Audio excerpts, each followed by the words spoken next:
नमस्कार, आप देख रहे हैं 4 PM। मैं हूं आपके साथ सिमरन। आगामी लोकसभा चुनाव की तैयारियों के लिए कांग्रेस पार्टी पूरे दमखम के साथ जुटी हुई है। ऐसे में अपने उम्मीदवारों के नामों पर मंथन करने के लिए कांग्रेस पार्टी ने केंद्रीय चुनाव समिति की बैठक की। इस बैठक में पार्टी ने उम्मीदवारों के नामों पर चर्चा करते हुए इन पर मुहर लगा दी है।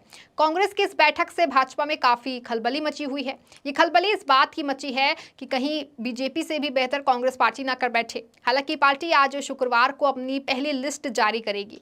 खास बात यह है कि इस बैठक में राहुल गांधी के वायनाड से एक बार फिर चुनाव लड़ने की सहमति बनाई गई है। तो वहीं महासचिव प्रियंका गांधी के रायबरेली सीट से चुनाव लड़ने की संभावना जताई जा रही है। हालांकि अभी इस बात की पूरी तरीके से पुष्टि नहीं की गई है। वहीं दिल्ली की 3 सीटों पर भी दावेदारी की भरमार देखने को मिल रही है। बता दें कि सीईसी की इस बैठक में कांग्रेस के अध्यक्ष मल्लिकार्जुन खड़गे, पार्टी के पूर्व अध्यक्ष सोनिया गांधी के संग कई अन्य नेता भी मौजूद रहे। कांग्रेस ने अपनी सीईसी की बैठक में 40 उम्मीदवारों के नामों पर चर्चा करते हुए उन्हें अंतिम रूप दे दिया है।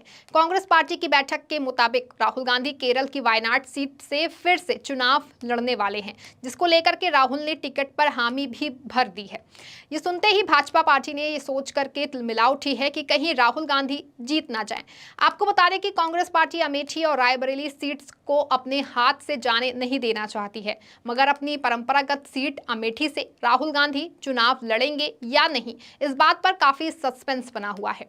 आपको बता दें कि राहुल गांधी अमेठी से सांसद भी रह चुके हैं। वहीं चुनावी उम्मीदवारों की लिस्ट में कांग्रेस अध्यक्ष मल्लिकार्जुन खड़गे के दामाद का नाम भी शामिल होता नजर आ रहा है।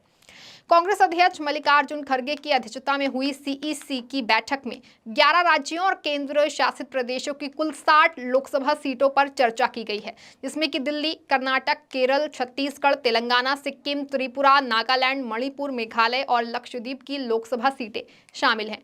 सूत्रों के मुताबिक कांग्रेस महासचिव केसी वेणुगोपाल का नाम भी उम्मीदवारों की सूची में शामिल किया गया है। केरल में कांग्रेस पार्टी की स्क्रीनिंग कमेटी ने वायनाड सीट के लिए अपने नेता राहुल गांधी का नाम चुन लिया है, जिस पर राहुल ने भी कमेटी के इस फैसले पर अपनी सहमति जताई है। लेकिन कांग्रेस को इस बात की चिंता सताने लगी है कि क्या राहुल गांधी वायनाड के अलावा अपनी पुरानी सीट अमेठी से चुनाव लड़ेंगे या फिर नहीं, जिसको लेकर के पार्टी चर्चा में जुटी हुई है। वहीं इस मुद्दे पर कांग्रेस के विधायक दल के नेता वीडी सतीसन ने बताया कि कांग्रेस पार्टी इस बार केरल में 16 सीटों पर चुनाव लड़ने का मूड बनाया है, जबकि 4 सीटों पर सहयोगी दल चुनाव लड़ेंगे।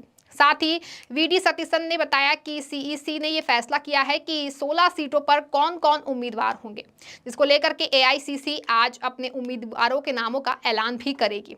उत्तर प्रदेश की रायबरेली सीट पर लंबे समय से कांग्रेस पार्टी का दबदबा रहा है। ऐसे में रायबरेली को गांधी परिवार का गढ़ माना जाता है।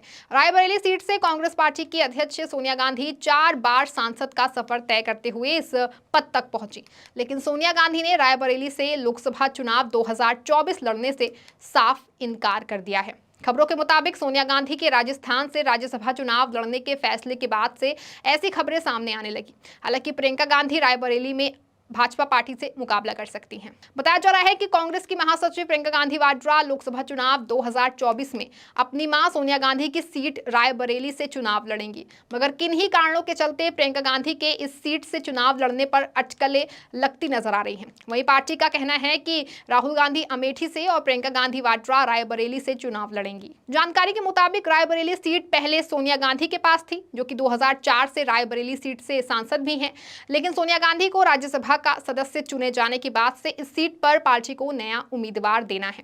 ऐसे में कांग्रेस नेताओं ने मांग करते हुए कहा कि गांधी परिवार के सदस्य को ही रायबरेली सीट से चुनाव लड़ना चाहिए, जिसको लेकर के सभी की नजरें पार्टी की महासचिव प्रियंका गांधी की ओर टिक गई हैं, क्योंकि कांग्रेस पार्टी भाजपा को लोकसभा चुनाव में जबरदस्त टक्कर देना चाहती है। यही वजह है कि रायबरेली सीट से चुनाव लड़ने को लेकर काफी असमंजस बना हुआ है।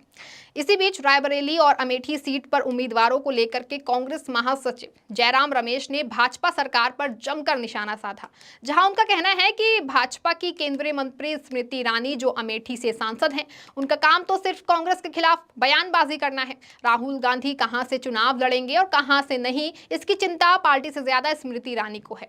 आपको बता दें कि तिरुवनंतपुरम से कांग्रेस सांसद शशि थरूर के फिर से इस सीट से चुनाव लड़ने की संभावना है।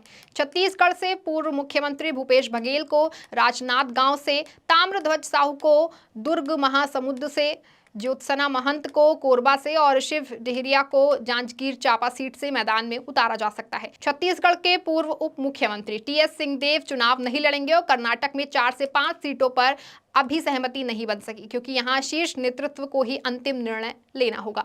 सूत्रों के मुताबिक बैठक में कांग्रेस का गढ़ रही गुलबर्गा सीट पर कोई चर्चा ना हो सकी। इसका कारण यह है कि मल्लिकार्जुन खड़गे के दामाद राधाकृष्ण डोडामरी टिकट की दौड़ में सबसे आगे चल रहे हैं। खुद अध्यक्ष खड़गे इस सीट से 2 बार लोकसभा का चुनाव जीत चुके हैं। हालांकि 2019 में उन्हें हार का सामना करना पड़ा था। खड़गे राज्यसभा सदस्य हैं और उनका 4 साल का कार्यकाल अभी बाकी है, इसीलिए अंतिम फैसला पार्टी हाईकमान को ही करना होगा। खड़गे के बेटे प्रियांक खड़गे कुलबर्गी जिले की चित्तापुर विधानसभा सीट से लगातार तीसरी बार चुनाव जीत चुके हैं। साथ ही प्रियंका कर्नाटक सरकार में कैबिनेट मंत्री भी हैं।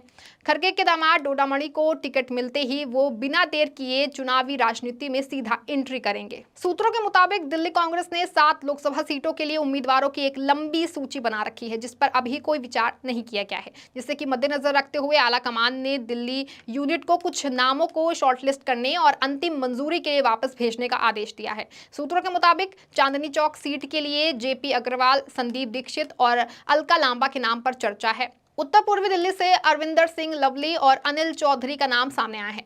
उत्तर पश्चिमी दिल्ली से राजकुमार चौहान और उदित राज के नाम पर विचार किया जा रहा है। वहीं एआईसीसी के दिल्ली प्रभारी दीपक बाबरिया ने दिल्ली के उम्मीदवारों को लेकर चर्चा की, जहां उनका कहना है कि दिल्ली की सीटों पर 11 मार्च को एक बार फिर से चर्चा होनी है। दिल्ली में कांग्रेस 3 सीटों पर चुनाव लड़ने जा रही है, जबकि इंडिया ब्लॉक में सहयोगी आप शेष 4 सीटों पर चुनाव लड़ेगी। इस बीच कांग्रेस की कई राज्य इकाइयों ने पहले ही अपनी अपनी स्क्रीनिंग कमेटियों की बैठकें पूरी कर ली हैं। बैठक कर पार्टी ने अपने राज्यों में संभावित उम्मीदवारों की सूची भी भेज दी है। हालांकि कांग्रेस पार्टी ने अभी तक कोई उम्मीदवार घोषित नहीं किया है। वहीं पिछले हफ्ते भारतीय जनता पार्टी ने कांग्रेस को पछाड़ने के लिए अपने 195 उम्मीदवारों की पहली लिस्ट जारी कर दी थी। मगर कांग्रेस पार्टी भी बीजेपी से कोई कम नहीं है। वो देर से ही सही मगर मौका देखकर ही चौका मारती है। बता दें कि कांग्रेस पार्टी आज अपने उम्मीदवारों की पहली सूची जारी कर सकती है, जिस पर भारतीय जनता पार्टी के नजरें टिकी हुई हैं। आगामी लोकसभा चुनाव में भाजपा को टक्कर देने के लिए कांग्रेस पार्टी आखिरकार कौन सा रास्ता अपनाने वाली है। अब देखना यह होगा कि राहुल गांधी अपनी परंपरागत सीट अमेठी से चुनाव लड़ते हैं या फिर मौके की तलाश में बैठी सांसद स्मृति ईरानी के हाथ अमेठी सीट को आसानी से जाने देंगे। इस खबर में फिलहाल बस इतना ही। तब तक के लिए आप देखते रहें 4PM। धन्यवाद।